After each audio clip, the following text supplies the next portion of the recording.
Қайырлы күн қыздар, бүгін сіздермен шоколадный чизкекті жасайтын боламыз. Песочный тестасын жасау үшін ең алдымен комнатный температурада тұрған сары майымызға шекерімізді араластырамыз.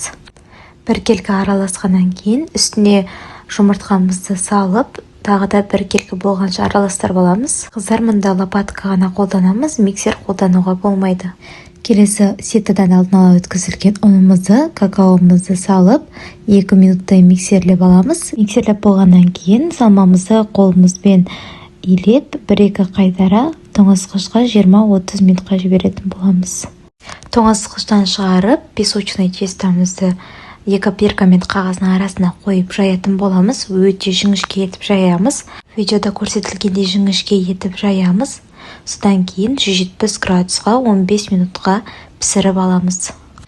Піскен тестамызды блендердің көмегімен езіп алып, ыдысымызға салып, үстіне 50 грамм ерітілген майымызды құямыз. Жақсылап араластырып, формамызға салатын боламыз. Менде мұнда форма 20 сантиметрлік. Дәл видеода көрсетілгенде аккуратно шеттерін қалың етіп, тестамызды дайындап, холодильникке жарты сағатқа жібереміз. Келесі чизкейктің салмасын жасаймыз.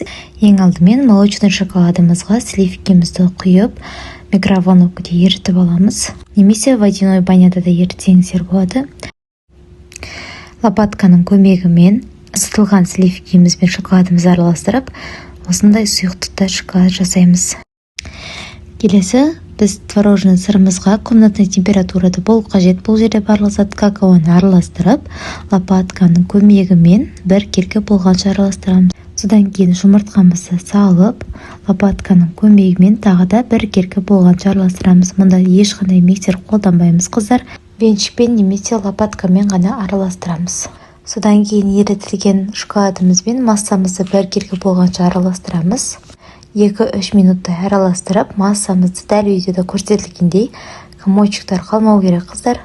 Тоңазытқыштан песочный тестамызды шығарып, массамызды салатын боламыз. Чизкекті духовкаға 110-130 градуста 1,5 сағат пісіріп аламыз. Дайын болған чизкектің бетін ашық қалдырып, духовкада 1 сағатта, одан кейін тоңазытқышқа тағы 7 сағатқа қалдырамыз. Бетіне ганашымызды жағып, өз қалағанымызша оформление жасаймыз. Және қыздар, өте өткір ыстық пышақпен чизкегімізді кесеміз. Жасап көріңіздер, қыздар, ас болсын.